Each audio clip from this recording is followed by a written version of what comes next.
All right, so the idea is behind this. These aren't necessarily what you would learn in academia when you're studying design. There's like a set of fundamental design principles that most people know, but I found them like very ethereal, very like you already had to have your feet on the ground before they really meant You have anything. to kind of have an eye for it before. Yeah, which to me made absolutely no sense. Like, shouldn't we be starting with like at ground zero, no eye for it, no nothing? So I found a book actually, and this is all just completely lifted from that book, that like took me from like absolute garbage to feeling like my that I could have some traction and I could actually start working with it. So this is where all that stuff came from, and I think I actually really enjoy teaching this because I felt like no matter who you are, what you're studying in terms of like software, whether it's back end, front end, whatever, if you're doing anything that people interact with, including like data layer, right? If you're doing anything that people interact with, these types of things can actually start to help and start to make sense. So I felt like it was an integral part of all my courses, regardless of which endpoint the student was trying to get to. So the first principle being contrast. So we have an example of, bad contrast. Yeah, and actually it's from, I can't remember the name of the movie, but he's the actor from Scrubs. Yeah. So the flaw here is that we can't pick out the subject from the background. This is a really, really easy one to get wrong when you're designing, and also a really, really easy one to fix. Essentially, what we want to avoid doing is camouflaging text. So even the word contrast here, it's a little bit hard to read, right? So an example of good contrast, and you'll start to pick this out, or like someone new to design will actually start to pick this out pretty easily then from photos. What makes a beautiful photo? Usually it has a lot to do with contrast. It doesn't mean you're going for extreme levels of contrast, but you're trying to highlight a subject, and the same principles carry Contrast through doesn't just design. mean like light and dark. It could also mean blurred and focus. Exactly. So the question was, contrast does not necessarily mean light and dark. It could mean blur and focus. Absolutely. So we're using color in this example, but it can be applied to many more things than just color or just light and dark. Absolutely. So the principle of contrast states that if two items are not exactly the same, then make them different and make them really different. When things are not exactly the same but similar, often they can look like a mistake, and we're trying to avoid making mistakes or trying to avoid leading the user to question something. It should be obvious. So here's a design example of poor contrast. We have a headline, or sorry, a title, a headline, a paragraph, a headline, a paragraph. This is obvious, exactly. Yeah, similar sizes, similar font weights, and it is obvious when we parse it what these things are for, Yeah. but only after we parse it. So we can have to think about it. exactly. We should not have to think about it. So we can improve this by applying the principle of contrast. So we've removed the title completely from that section, and we've done a number of things to improve the contrast of the headlines to separate them from the subject or the body. And another benefit of this, what this allows people to do, is scan the page and pick the pieces that they want to read. If you've done any UI work, you'll know people don't read stuff. They If you've done any reading work. If you've done any reading work, if you've done really any interacting with humans, Yeah. you'll know that nobody reads anything, right? What we were programmed to do is scan blobs of text and figure out what's important to us. And so you can really see the difference between these two, how much easier it is to scan the second one. So some real world examples. This is Citibank, their website. We can start thinking about contrast in terms of like, what do we want someone to do when they land on this website? And if I had to guess, I would say probably what Citibank wants people to do is either sign in or apply for a new account. This is like super camouflaged. It's way up in the left-hand corner. You don't really know where to look. What are my goals here? What am I trying to do? We should be directing the user or the visitor to do that. So we'll contrast that, no pun intended, with MailChimp's website. This is probably outdated now, but these are really old slides. But what does MailChimp want us to do? They want us to sign up for free. It's super, super obvious. They've used color as one of the mechanisms towards contrast, but also one of the many design principles to highlight what we want the user to do. They have got a lot of things right here, but the one step I want to point out is just the contrast of that button. This is from GoDaddy. Again, outdated, but still makes a good example. What's the importance? What's going on here? They've got a couple of things right. Okay, they obviously are trying to highlight that things are on sale, whether it's a real sale or they just always have that. Pro tip: they always have, which is it's maybe a dark art, but yeah, exactly, sales tactic. And then they've kind of tried to highlight the best value one, the one that they want you to sign up with. There's a lot of other things going on here. So to visually kind of parse like, okay, well, what actually am I, why would I sign up for this middle one, right? You're kind of jumping between, okay, how much space do I get? How many email accounts? There's another kind of red highlighted thing kind of in this area. What's that for? There's just a lot going on. And you can kind of, there's more principles involved here as well. But in terms of contrast, I think this FreshBooks grid does a much better job of allowing you to parse that information and highlighting like, okay, what, the goals are different between these two sites. Obviously, GoDaddy wants you to sign up and for a paid plan right away. FreshBooks actually they use the freemium model, so they're trying to get you to the free account. But regardless, this could be highlighting, the seating column instead and changing your text on the button. But yeah, I think you get the point there. This was a famous example. Yeah, oh shit is right. This was a famous example, and it's still, now this is actually what I learned, lingscars.com was used a lot as like a web design do not do kind of thing. Yeah. But I realized actually that lingscars.com, whoever's behind this, probably Ling, this was actually very purposeful. So this was actually to draw attention to the site, and then became like massively popular, and then scaled the ranks of SEO by purposely being ugly. Now we'll use it as a bad version of that because It's free PR. Exactly, free PR everywhere. So we'll use it as a bad version. There's again some dark arts that you can employ to kind of play off this thing, but it may be massively risky. And so, okay, so this to me is like walking down the Vegas Strip or like hanging out in Times Square for more than 5 minutes. What do you look at, right? It's just noise. There's just stuff everywhere. Everything's like contrasted, right? Everything's super bright. Your eyes. You can never actually read a single thing. Exactly. You can never get through like one line of text here. And actually the live version, a lot of these things are animated on the page. So it's even worse in the live version. There's like moving arrows. There's like, just tons and tons of stuff going on.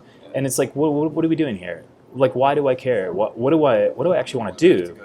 What do I have to go through all this? And like, what am I actually trying to do? If I'm trying to buy a car, should we not highlight the product that's being sold? So again, stark contrast. This was like just a soft case for a laptop. I thought they did a really good job of just removing the noise. The green on muted tones is massive for me. That lets that product jump out. Obviously, they probably have different colors of laptop case, but they chose this one specifically. That kind of brings me to a. Green is not normally the one you would choose. Yeah, exactly. As like the flagship product. Most people probably aren't going to buy the green one. They're probably going to buy something more muted. But if you showed a gray one here, the whole entire site changes, right? So I think it's really clever.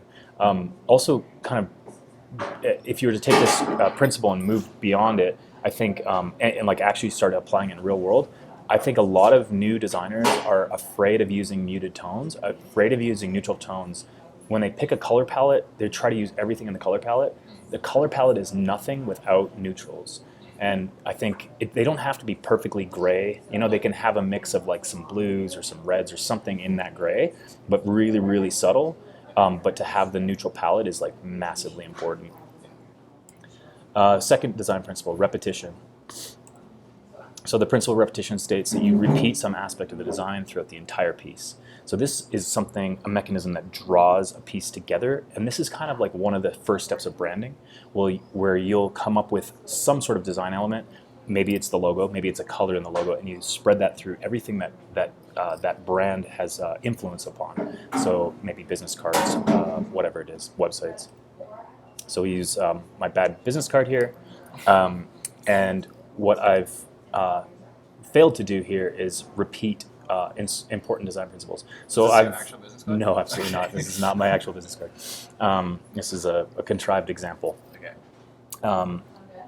And so what I've done here in being a new designer and trying to come up with a design is I thought, oh, I like these 4 typefaces. I'm going to use 4 typefaces in my design. It's contrasted. I've tried to apply principles of contrast. I got a bigger phone number. I want people to call me, so I'm trying to highlight that. But what I've failed to do is repeat certain design principles. So this is a little bit better. I've got my contrast. That's cool. And I've now stuck with 2 typefaces: my header, or my title, and then something a little bit more downplayed, so a sans serif font for the rest of it. And I've taken the size down. All the sizes match. We can repeat font sizes. We can repeat typefaces. We can repeat white space. We should. In a lot of places, we should be finding the patterns and repeating them as much as possible. You say this is basically the same. Well, we're saying that consistency in your design. Yeah. So Consistent. so exactly. So we're applying repetition. You can absolutely, you could call it consistency. Yeah, definitely. So we'll take it one step further, and I want to bring that contrast back to the phone number. That's my primary call to action. I want people to call me for whatever reason, and there's a decision to be made. How do I add the contrast? It's actually not that obvious to new designers that you can or you should be repeating something you've used before. So I'm not going to repeat the font size of my title. I still want that to be primary, but I can repeat the font and the font weight. Now we can take that to the next level from designing within one piece and taking that to more of a branding aspect. Yeah. Maybe I have envelopes, maybe I have letterheads, and we can extrapolate that design out throughout everything. You can start recognizing it. And now when someone sees, they've crumpled up my a letter I've sent them and thrown it in the garbage, and they're sorting through it later, they immediately recognize who it was from. Yeah. Or hopefully. Another example of how to take things another step further. So we have a fairly well-designed letterhead here, logo up top, address at the bottom. We can take one of those design elements and really take it to its limit. So adding a watermark can kind of sort of, again, reinforce that logo or that brand. We have to be careful we're not tromping on all over the text that will be written on this letter, so we're going to make it really subtle. But with that subtlety comes the idea that we can really explore the space, push it beyond its limit. I can start recognizing it without having to see all of it. They can Exactly. Yep. You don't have to show all of it, right? And then there's also nice little subtle things we can do. If you look at the vertical rule off to the left, we can actually space the address parts with the exact same little dot. It's just nice little touches like that. But that's how we start thinking about repetition. Yeah. Bring things in that are meaningful. I could use dashes. I could use anything there, but let's use repetition. Yeah. And it just it wouldn't be the same. it wouldn't be the same. Yep. So you just tie things together a little bit. Okay. Another real world example, this article, they've used repetition from the image on the left to tie it back to the article on the right. They've used this sort of bluish color. They've actually set a block quote in that bluish color. The little kind of gauge sort of mechanism thing here. They've got repeating visual elements that they've taken and repeated. So even if these 2 pages were separate, or maybe there's ads in between, when you see that image and you flip to the actual article, it's pretty easy to tie them back together. Even really little subtle things. So there's this kind of horizontal slash. You can see they've separated the, I don't know if that's the magazine title with the article title, but they've used kind of that same sort of element. Really subtle, but all of those little things start to add up to what we would call like good communication, a good design. Okay. Really nice example. Again, lots of muted tones from the contrast example. Exactly. Yeah. So we got the logo with the 6 colors, and they may have even derived this logo from their process, but the way they've broken up their process into 6 parts ties in really nicely with that design. Big fan of that one. And this is just further down the page. They didn't stop there. They every time there's a splash of color, they're reusing, even in their little reel. Yeah, they're reusing those colors, and just in a very purposeful way. Number 3, alignment. So this is actually something that I started doing early when I was studying design without really recognizing it. I would flip through business cards. I'd look at just things in the world, and what I'd notice is that I'd feel a sense of relief looking at.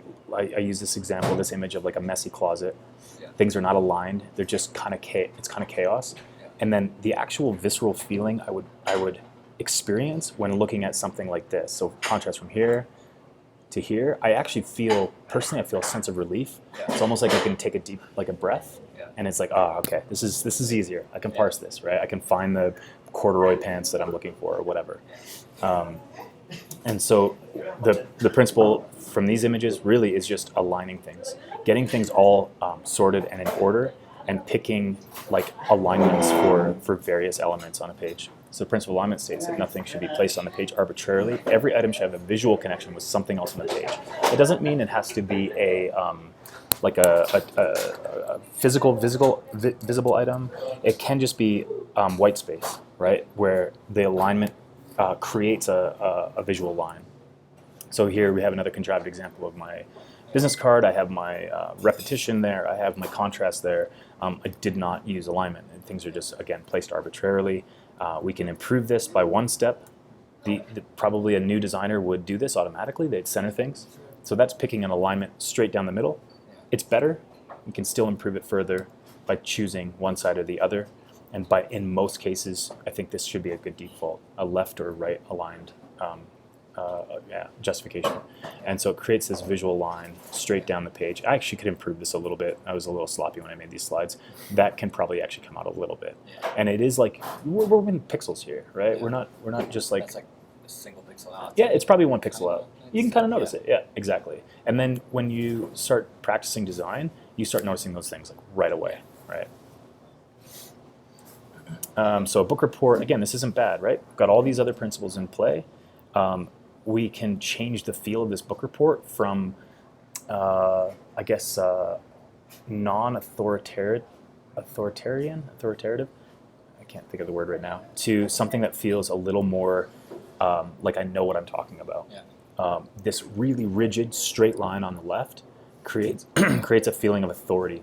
Yeah. So depending on what you want to do, wedding invitations, center a line for sure. It's got a light feel. Yeah. You're going to come to enjoy yourself. But when you're really trying to describe a point of view, This one seems like a high school book report. Mhm. The other one seems like an actual yeah, professional made it. yeah, I agree.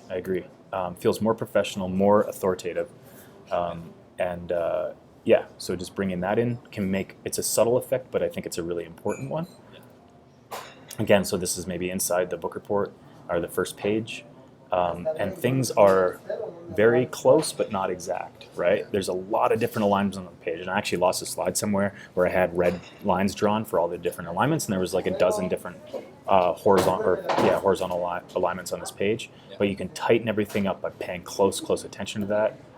Just something like this. Now we've also added a bit of contrast here for this block quote. A little bit contrived because it's like Lorem Ipsum, but if that was the intention of having this other slight indentation, let's exaggerate it, and we're going to exaggerate it a couple of ways. So you can do it with just indentation, but I chose to also apply a bit of contrast principles as well.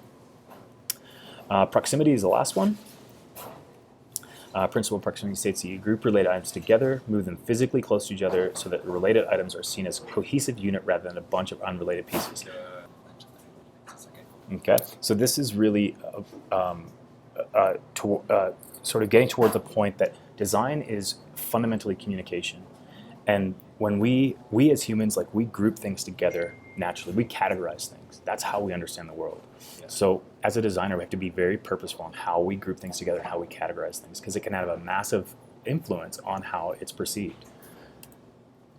So this is, again, another contrived example, but I have a list of flowers here, right? Each one of these items in this list is in one group, and you could assume that all of these flowers are related in some way, right? If there are differences in them, so let's say the last three are perennials and not, I don't even know flowers, whatever the other type is, right? They're a different type.